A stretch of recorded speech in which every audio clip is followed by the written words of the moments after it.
안녕하세요. 저는 포항시립교향악단의 제6대 예술감독 겸 상임지휘자로 취임한 지휘자 차웅이라고 합니다. 반갑습니다.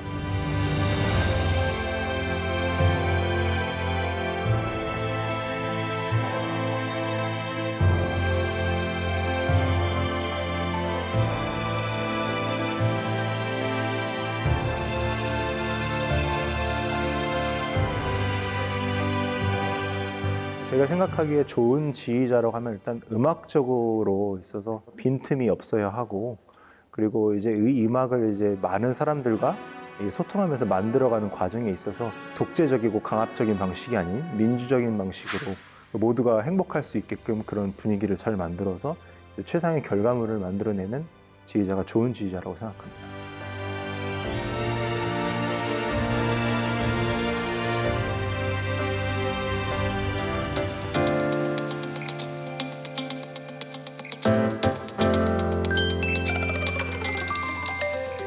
세계 최고 권위의 지휘 경연으로 손꼽히는 아르투로 토스카니니 국제 지휘 콩쿠르에서 한국인 최초로 우승을 차지해 화제가 된 인물이 있는데요. 바로 그 주인공이 우리 포항시립교향악단의 제6대 예술감독 겸 상임 지휘자로 취임했습니다.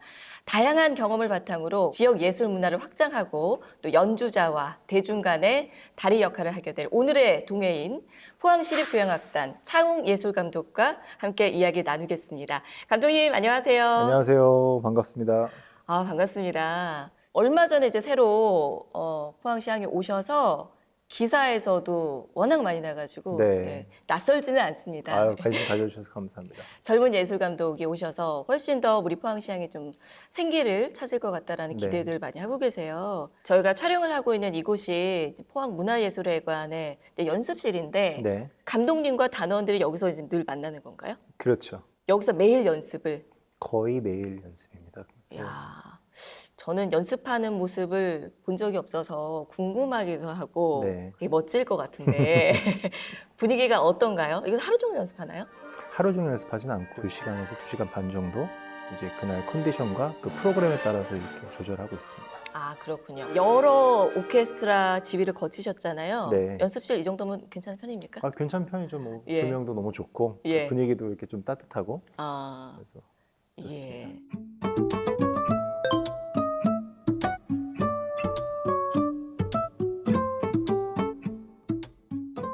그러면은 조금 이제 아직은 네. 단원들과의 케미가 충분히 쌓이기에는 시간이 조금 많지는 않으니까 네. 이렇게 연습하고 있을 때 어색한가요? 처음보다는 그래도 그 어색함이 많이 사라진 것 같습니다. 그래도 음. 아무래도 인간과 인간이 이렇게 만나는 그런 장소이기 때문에 아무래도 음악적인 리허설을 한다고 하더라도 자주 보고 이제 자주 소통하는 것이 이제 제일 편해지고 그러는 것 같습니다. 포항시향의 리더가 되셨잖아요. 네. 포항시향은 이런 곳이다. 시민 여러분들도 아직도 자세히는 모르는 분들도 계시니까 네. 소개를 한번 해주세요. 저희 포항시향은 이제 1990년 3월에 이제 처음으로 생기게 됐고 클래식 음악을 이제 주로 연주하는 그런 단체입니다. 저희가 이제 클래식 음악을 거의 90% 이상은 하고 있지만 연간 2회라든지 뭐 찾아가는 음악회에 있어서는 시민들이 충분히 좋아할 만한 뭐 가요라든지 그리고 아니면 조금 소품처럼 접근하기 쉬운 그런 음악도 연주하고 있는 그런 포항 시내의 유일한 이제 시립교향악단이라고 할 수 있습니다. 예술 감독이세요. 네. 예술 감독 겸 상임 지휘자. 네. 근데 이전에도 이미 많은 오케스트라에서 지휘자로 네, 큰 활약을 하셨는데 뭐 제가 기억하는 걸로는 KBS 교향악단도 네, 하셨고 뭐 서울시향, 네, 경기필, 네. 국립 심포니 네. 오케스트라도 있었고 또 어디 있었죠? 많잖아요. 과천시향 그리고 뭐 이제 평창 페스티벌 오케스트라 뭐 코리안 챔버 오케스트라 전주시향 와. 청주시향 또 최근에는 이제 부산시향까지 아, 전국 거의 오케스트라는 거의 대부분 다 가본 것 같습니다. 또 이런 분을 저희가 모셨네요. 네, 감사하죠. 이번에는 이제 예술 감독이라는 타이틀로 네. 포항에 오셨는데 포항시향에서는 어떤 역할을 하는 자리인가요? 예술 감독이? 그 전에는 이제 객원지휘자로서 이제 음악적인 부분만 이제 제가 지휘를 했다면 지금 이제 행정적인 부분까지도 책임져야 되는 그런 직책입니다. 예를 들어서 단원들의 복무 관리, 저희가 1년간 이제 연주해야 될 그 프로그램, 그다음에 협연자 섭외 이런 것까지 전반적으로 제가 조율하고 감독하는 그런 역할이라서 예술 감독이라는 이름을 달고 있고요. 그만큼 제 어깨가 굉장히 무거운 그런 직책이라고 할 수 있습니다. 지휘자는 이제 지휘만 하면 되는데 네. 이제 쉽게 말해서 권한도 많고 네. 예. 책임져야 될 일도 너무 네, 많고. 책임도 많고 네. 부담도 되실 거고. 맞습니다. 네. 그래도 이제 저희 포항시를 표현했던 단원들과 이제 리허설 거듭하면서 같이 음악적으로 고민하고 그리고 조금 더 음악적으로 같이 이제 성장하는 그런 모습을 느낄 때 이렇게 하루 일과를 제가 이렇게 돌아보면서 저녁 되면 항상 되게 보람차고 뿌듯한 그런 기쁨을 항상 느끼고 있습니다.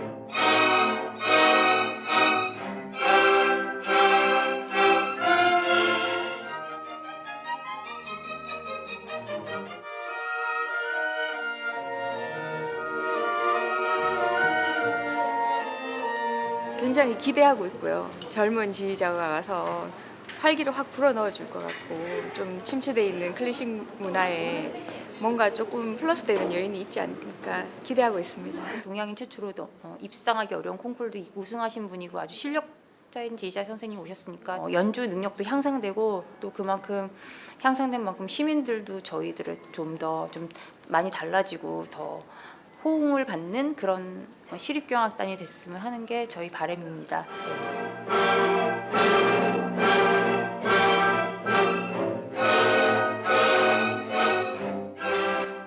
워낙 동안이시기도 하고요. 네. 예술 감독 치고는 좀 젊은 편 아니신가요? 젊은 편이죠. 30대 후반 정도까지만 제가 말씀드릴 수 있을 것 같은데 그 이전 감독님들은 항상 조금 저보다는 더 연령대가 연륜이 높았던. 좀 높으신 분들이 네. 보통은 많이들 맡으시고 뭐 최근에 경기필에 이제 김선욱 지휘자가 이제 취임을 했는데 김선욱 지휘자보다도 좀 아래신 거죠? 제가 조금 위입니다. 아 조금 네, 위인가? 네. 워낙 아유, 동안이셔서 감사합니다. 이제 우리나라 교향악단에도 좀 젊은 지휘자들, 젊은 예술 감독들을 네. 많이 찾고 네. 예전처럼 이렇게 뭐 연륜이 많은 분들만을 고집하고 이런 시대는 또 아닌 것 같다라는 생각이 네. 예, 들었습니다. 근데 일단 지휘자 하면 주변에서 보기는 좀 쉽지 않아서요. 네. 드라마나 영화에서 보던 네. 지휘자들을 생각을 하게 됩니다. 베토벤 바이러스라든지 마에스트라 이런 것들 네. 보면 지휘자들이 카리스마가 무서워요. 무섭고 막 너무 엄격하고 예민하고 네. 그런 모습들만 떠올리게 되는데 실제 지휘자들 중에 네. 그런 분들이 좀 많나요? 예전 지휘자들 뭐 저희가 흔히 알고 있는 카라얀 버너스타인 이런 세대들의 지휘자의 역할은 굉장히 막중했고 그리고 단원들과의 관계에 있어서 조금 더 수직적이었고 근데 이제 사회가 많이 바뀌다 보니까 이제는 시대적으로 원하는 그 지휘자상, 지도자상 자체가 조금 더 수평적으로 소통할 수 있고 민주적으로 이야기할 수 있는 그런 지휘자를 많이 선호하는 게 지금 현 시대의 트렌드인 것 같습니다. 제가 모르기는 해도 우리 차훈 감독님께서는 네, 예, 그런 권위적인 예술 감독 지휘자는 아니실 것 같아요. 절대 아니죠. 여러 이제 오케스트라를 거치셨고 이제 포항시향에 오셨잖아요. 네, 단원들과 신뢰 관계가 있어야 네, 지휘자의 어떤 뜻도 좀 잘 따라주고 그럼요. 예, 이게 연주가 원활하게 될 것 같은데 단원들과의 관계를 잘 만드는 본인만의 노하우가 있으세요? 일단 제일 중요한 거는 음악적으로 철저하게 준비해오는 게 제일 중요한 것 같습니다. 그래서 저도 굉장히 많은 시간을 악보 공부에 할애하고 있고 그래야만 이제 많은 인원들을 이제 음악적으로 통일하는데 훨씬 더 수월하고 그다음에 두 번째 노하우는 이제 리허설 시점에서 조금 더 딱딱해질 수 있는 그런 분위기를 저만의 농담을 조금 이렇게 섞어가면서 부드럽게 예, 이렇게 예. 얘기하려고 그리고 같은 말이라도 들었을 때 기분 나쁘지 않게 예. 네, 그래서 그런 식으로 소통하는 방식을 조금 많이 고민하고 있는 편입니다. 어떤 농담을 하세요? 궁금한데요. 네, 가끔 뭐 숫자가 이게 재밌는 숫자가 나올 때가 있어요. 예. 뭐 굉장히 옛날 썰렁한 농담이긴 한데 뭐 30일이면 저희가 흔히 아는 그 아이스크림의 그 브랜드 예, 예. 이렇게 게임처럼 얘기하는 경우도 있고 예. 제가 평소에 있었을 때 조금 재미있었던 이야기 아, 그래서 그런 이야기를 이제 단원들이 공감할 수 있는 걸 이렇게 많이 연구하면서 이렇게 힘쓰고 있습니다. 그 농담하면 한번 또 빵 터지고 네, 빵 터지지 않는 경우도 있어요. 그래서 그런데 약간 이제 당황하면서 네, 또 하면서 그런 맛도 있죠. 그 약간. 인간적인 맛을 또 이렇게 그러니까요. 가끔씩 보여줘야 단원들도 아, 소통하는데 더 적극적으로 할 수 있을 것 같습니다.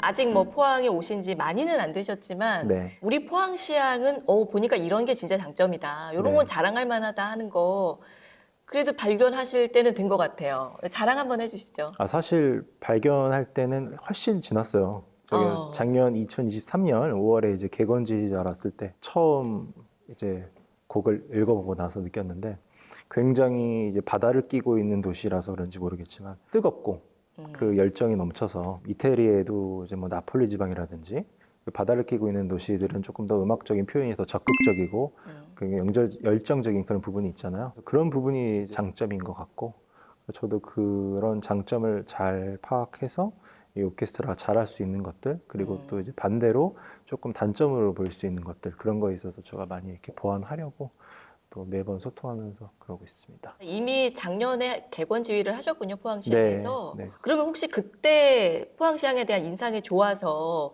이번에 포항시향 예술 감독으로 취임하게 된 그런 이유도 있었을까요? 좀 우스갯소리지만 지금 아내를 처음 만났을 때 이거는 좀 결혼할 수 있겠구나 하는 그런 느낌이 있었어요. 근데 그 느낌이랑 굉장히 유사하게 이 교향악단에 와서 리허설을 하고 단원들이랑 하는 그 과정에서 여기는 만날 수 있을 것 같구나 와. 이런 생각이 들어서 정말 되게 단원들도 많이 지지를 해주셨고 그래서 이제 제가 지금 이 자리에 앉아 있는 것 같습니다. 이제 최근에 취임 연주회 하셨잖아요. 네, 아주 성황리에 네, 평들도 좋았고 분위기 네. 좋았다는 말씀들을 많이들 하셨는데요. 포항에 와서 예술 감독으로 처음 준비를 하는 연주회니까 부담도 크고 잘 준비해보고 싶은 이런 마음들이 네. 크셨을 텐데 맞습니다. 기획은 어떤 식으로 하셨는지 또 준비는 어떻게 하셨는지 좀 들어보고 사실 싶네요. 취임 연주라서 이제 프로그램 선정에 있어서 굉장히 고민이 많이 됐던 건 사실이에요. 어떤 프로그램을 하면 이렇게 좀 좋을까 하다가 제일 좋아하는 이제 교향곡이 베토벤 3번인데 베토벤 3번 교향곡이 이제 여러분들이 이제 영웅 교향곡으로 많이 알고 계시죠? 네, 제 이름도 차웅이고 영웅이라서 뭐 영웅, 그- 자웅. 네, 사실 본래의 제 취지는 그 저를 이렇게 부각시키는 게 아니라 베토벤 3번을 썼을 때 베토벤이 나이가 33세, 34세였는데 그때 이제 유럽에서 이제 프랑스 대혁명이 1789년에 있었고 그거를 겪으면서 이제 베토벤이 그 원하는 그 리더상이 있었어요. 근데 이제 나폴레옹은 그거에 부합하지 않았고 그래서 신념이 강했던 베토벤은 그 악보를 찢어버립니다. 그래서 이제 그 각 악장에 대해서 짧게 설명을 드리면 1악장에서는 조금 이제 카리스마 넘치는 전 근대적인 영웅을 묘사하고 있고 2악장에서는 일반 그 교향곡에서 잘 쓰지 않는 장송행진곡 그리고 3악장에서는 시작이 거의 시끄럽게 시작되는 그래서 웅성웅성되는 그런 민중들의 소리에서 이제 그 안에서 이제 영웅이 도래하는 그런 모습이 묘사되어 있고 4악장에서는 이제 후가를 썼는데 후가는 이제 어느 한 파트가 주인공을 맡는 것이 아니라 각 파트 모두가 다 이제 그 메인 솔로 역할을 하는 부분이 있어요. 그게 이제 오케스트라의 주인은 제가 아니라 그 포항시립교향악단 단원들이고 그리고 그런 메시지를 조금 전달하고 싶은 바람이 있어서 제가 그렇게 선정하게 됐고 이렇게 해서 전반적으로 이렇게 구성을 했었습니다. 프로그램 선정에 고심을 많이 하신 것 같다라는 네. 생각이 들고 아마 그래서 관객분들도 많이 공감을 네, 해주시지 않았나라는 생각이 듭니다. 그래서 저희가 취임 연주회 소식을 듣고 너무나 궁금해서 직접 한번 가봤습니다. 네. 시청자 여러분들과 함께 그 취임 연주회 현장 한번 보고 올게요. 네.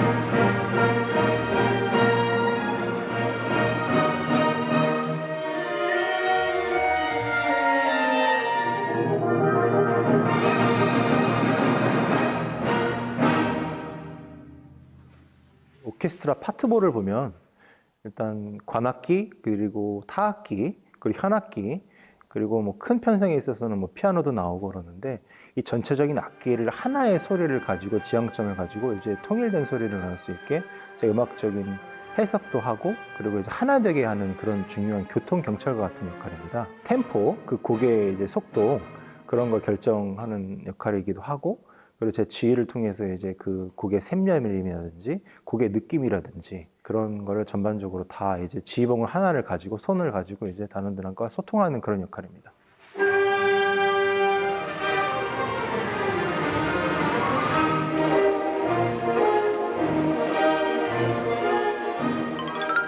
보통 이제 네. 음악 하시는 분들은 어릴 때부터 교육을 받잖아요.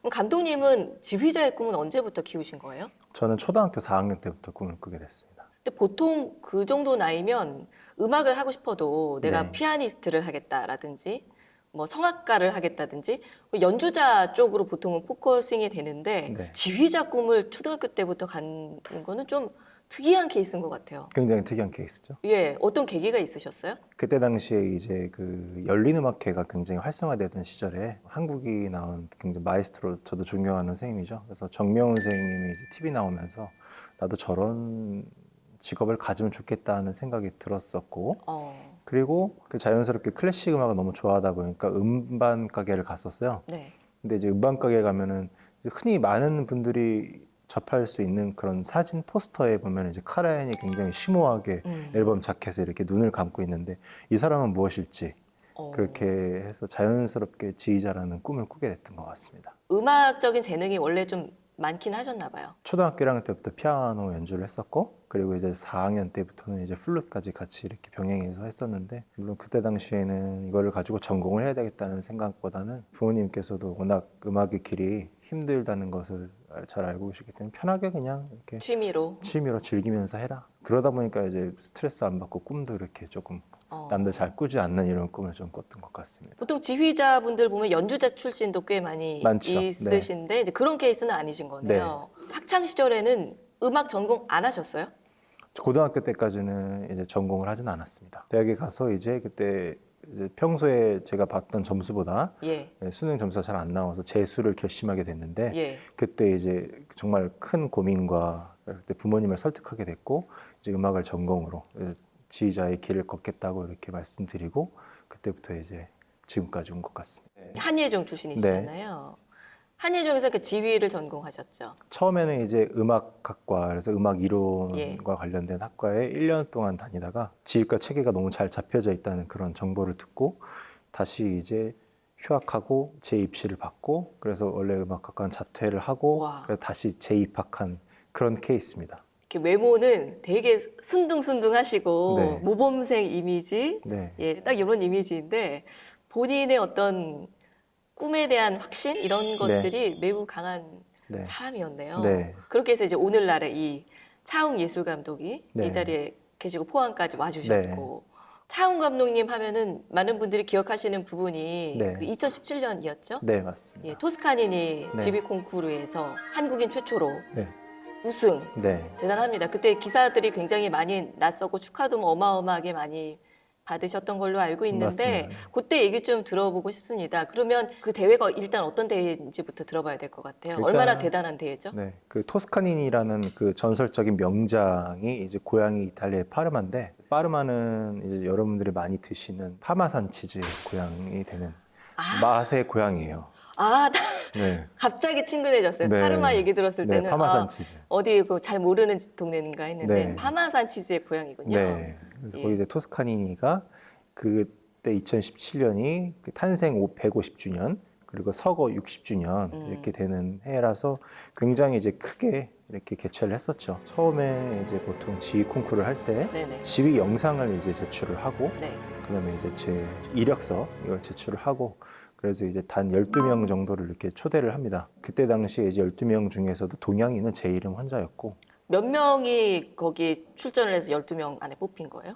150 몇 명이 출전한 그걸 와. 들었습니다. 말이 150명이지 그 150명도 네. 다들 뭐 이 지휘계에서는 낯닥인다 하는 분들이 다 네, 내는 거잖아요. 와, 그것도 대단한 건데. 네 그렇게 대단할 수 있죠. 동양인 혼자였고. 네, 그 중에 저 혼자였습니다. 그렇게 12명 안에 유일한 동양인으로 뽑힌 것만 해도 충분히 네. 이 미디어에서 막 떠들썩할 법한데 네. 심지어 우승. 네. 대단합니다. 저도 다시 한번 대단합니다. 네, 그렇게 갈 줄 몰랐는데. 토스카니니 콩쿠르가 뭐 지휘 콩쿠르가 이것만 있는 거는 아닐 텐데 네. 세계적으로 가장 권위가 있는 콩쿠르 중에 하나인 건 맞잖아요. 그 출신 중에도 대단하신 분들이 있죠. 콩쿨 장소에서 제 대기실을 줬었어요. 예, 그때 이제 이 오케스트라를 지휘했던 뭐 명장들이 많이 나오죠. 예. 뭐 클라우디오 아바도, 뭐 어. 리카르도 샤이. 그래서 뭐 또 키릴 페트렌코가 예, 있어서 제가 물어봤어요. 그랬더니 그 친구도 그냥 편하게 얘기하더라고요. 그 친구. 지책이 높은데 네. 서양은 그런 문화가 없으니까. 네. 그래서 저기 콩쿨 우승 출신이다. 그래가지고 아, 속으로 되게 뭔가 이렇게 어깨도 좀 으쓱하면서 예. 그런 부분이 있었습니다. 뭐 사실 클래식 음악 자체가 유럽이 본고장이고 네, 유럽 이탈리아에서 열리는 대회인데 네. 유일한 동양인으로서 네, 우승을 할 수 있었다는 것도 참 대단하잖아요. 네. 감사한 비결이 일이죠. 뭐였을까요? 본인만의 저력이 뭐라고 생각하세요? 그 오케스트라와 이제 그 리허설하는 과정에 있어서 인간적인 부분이 조금 잘 통했던 것 같아요. 제가 이제 굉장히 땀이 많아서 제 리허설 장소에는 항상 앞에 선풍기가 있는데 네. 그때 너무 더웠어요. 5월 달이었는데 예선하러 갔을 때 그때 뭐 34도 막 이랬으니까 경연 장소다 보니까 좀 잘 차려입고 갔죠. 그래서 셔츠 입고 뭐 자켓까지 입고 이렇게 리허설을 했는데 땀이 너무 많이 나서 제가 딱 벗었어요. 그랬더니 땀이 다 이렇게 젖어 있는 거예요. 그랬더니 거기서 이제 굉장히 인간적이다. 네. 그래서 되게 일단 어쨌든 땀을 흘리는 것 자체가 굉장히 열심히 하는 것처럼 보이고 아, 그리고 보이는 걸 떠나서 자기네들한테 되게 마음으로 왔으니까 그런 말을 해준 것 같아요. 그런 진심이 통했겠죠. 네. 그러다 보니까 저도 그 흐름을 잘 이렇게 하고 제가 리허설 한 악장을 이제 끝내고 났을 때 단원들이 굉장히 막 브라보 하고 막 찬사를 줬어요. 그러고 나서 이제 마지막 한 곡을 심사위원들이 시켰었는데 맨델스존 교향곡 4번이 이탈리아 교향곡인데 거기에 이제 맨 마지막 악장을 시켰는데 그 4번은 정말 그 이탈리아의 그 정열적인 부분을 굉장히 잘 담고 있는 부분이거든요. 그래서 제가 한 단어로 얘기했어요. 그 템페라멘테. 이게 무슨 무슨 뜻이냐면은 뜻이에요? 쉽게 얘기하면은 우리나라도 사물놀이 하시는 분들이 음. 조금 흥을 더 이렇게 돋기 위해서 중간에 뭐 막걸리를 한잔 하면서 가볼까 하면서 뭔가 하는 그렇죠. 그런 느낌이 있잖아요. 예, 예. 그래서 그게 이제 그 사람들한테 이제 가슴을 좀 움직였고 아, 그래가지고 사람들이 뭔가 예스 이러면서 뭔가 제 지휘에 좀 잘 따라와줘서 저도 조금 더 흥겹게 이렇게 지휘를 하다 보니까 그 경연 시간이 총 70분이었는데 네. 정확히 60분에 끝났거든요. 그래서 오. 10분 일찍 끝내줘서 그것도 이제 굉장히 대단한 그렇게 됐고, 능력이죠. 네, 심사위원도 끝나고 와서 너무 좋았다고 하면서 굉장히 그런 과정들이 잘 이어져서 이렇게 좋은 결과로 이어진 것 같습니다.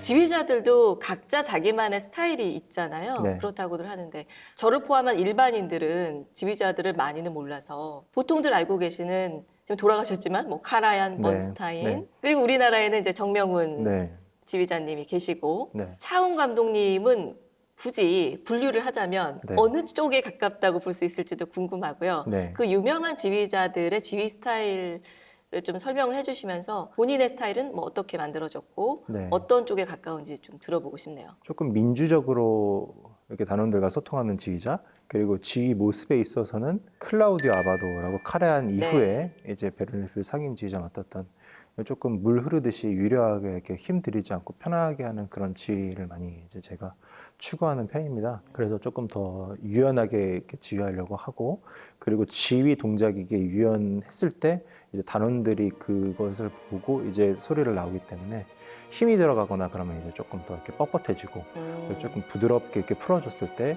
이제 사운드도 제가 원하는 그 유연한 음악이 구현되기 때문에 그쪽을 제가 많이 이렇게 보면서 많이 자랐고 네네. 그리고 또 그 이외에 또 제가 유럽에 살면서 그리고 많은 대가들의 리허설과 연주를 많이 봤었습니다. 그렇게 해서 현장 그 무대에서 보면서 이 지휘자들이 어떻게 동작을 하고 음악적으로 어떻게 표현을 하는지 경험을 통해서 현장 경험을 통해서 이렇게 제가 배울 수 있었던 것 같습니다. 카라얀 또 워낙 유명하잖아요. 되게 네. 엄격한 지휘자. 맞습니다. 네. 욕도 했다는 뭐 얘기도 있고 네. 뭐 이게 그러니까 그런 스타일은 아니다 일단 절대 아니죠. 절대 아니고 네. 좀 부드럽게 하는 네네네네. 그런 거를 좀 추구하시는 편이고 말을 네. 많이 한다기보다는 음. 동작으로 이렇게 보여주려고 하고 그리고 사실 욕으로 치면 토스카니니가 정말 유명해요. 아 맞아요 네. 맞아요 근데 소리 지르고. 예, 토스카니니 콩쿨 출신이신데 또 토스카니니 스타일은 아니고 네. 이 번스타인은 또 막 거의 춤추는 것처럼 네. 자유로운 지휘를 하는 걸로 음악으로 유명하잖아요. 표현할 수 있는 그 자유로운 부분에 예. 있어서 많이 극대화시키는 부분이죠. 혹시 그런 부분도 있으신가요? 또 젊은 지휘자니까. 저도 그렇죠. 네. 아, 좀 얽매이지 않고 그리고 조금 더 현대적으로 그리고 저도 많이 시도해보지 않았던 그런 해석도 있을지 한번 고민해보고 그리고 조금씩 이렇게 실현시키고 있습니다.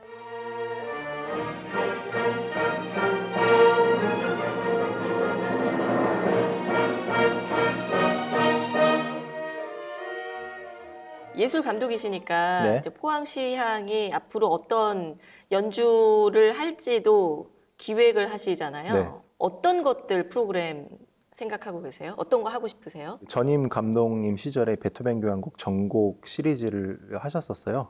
근데 이제 그때 연주하지 못한 작품이 이제 6번, 8번, 9번이라고 이렇게 들었습니다. 그래서 그 세 가지 작품을 올해 이제 프로그램에 제가 편성을 시켰고, 그리고 이제 포항만의 이제 색깔을 낼 수 있는 그런 작품 중에서 이제 드뷔시라는 프랑스 작곡가가 쓴 바다라는 작품이 있어요. 그래서 이제 그 바다라는 작품을 저희가 내년쯤에는 이렇게 조금 선보이면 좋을 것 같은 생각이 들고, 공연의 부제는 제가 구룡포를 이렇게 생각을 하고 있는데, 와. 네. 그래서 조금 일반 저희 포항 시민들도 편하게 선입견 없이 네. 그렇게 들으시러 오셨으면 좋겠고, 그리고 교향곡 말고도 이제 시민들이 좀 다양하게 즐길 수 있는 레파토리 중에서 좀 대중가요라든지 그다음에 뭐 팝이라든지 이런 부분도 있어 특별 연주에 있어서 조금 그 저희만의 색깔을 가지고 오케스트라에 맞는 편곡을 가지고 이렇게 들려드릴 수 있는 방법도 제가 생각을 하고 있고, 교향곡만 연주하는 것이 아니라 또 오페라 같은 극음악, 네네. 성악과 함께하는, 그래서 저희 단원들도 오페라 같은 경우에는 이제 박자대로 이렇게 가지 않거든요. 그래서 이게 조금 더 유연함을 키울 수 있고, 그리고 시민 여러분들도 이제 노래와 함께 교향곡이 어우러지는 그런 하나의 극을 볼 수 있는 그런 부분까지도 제가 이제 기획을 하고 있습니다. 이렇게 가까운 곳에서 좋은 음악을 즐길 수 있는 기회가 있는데 네, 놓치면 안 되겠네요. 그렇죠. 멀리 가실 필요도 없습니다. 그러게요. 그냥 이 포항문화예술회관만 오시면 됩니다. 알겠습니다. 네, 아직까지 포항 시향의 연주회를 한 번도 경험해 보지 못하신 분들도 있으실 거예요. 있으시겠죠. 예. 안 와봤기 때문에 한 번 걸음이 쉽지 않을 수 있고요. 네. 그런 시청자 여러분들을 위해서 우리 예술 감독님이 네.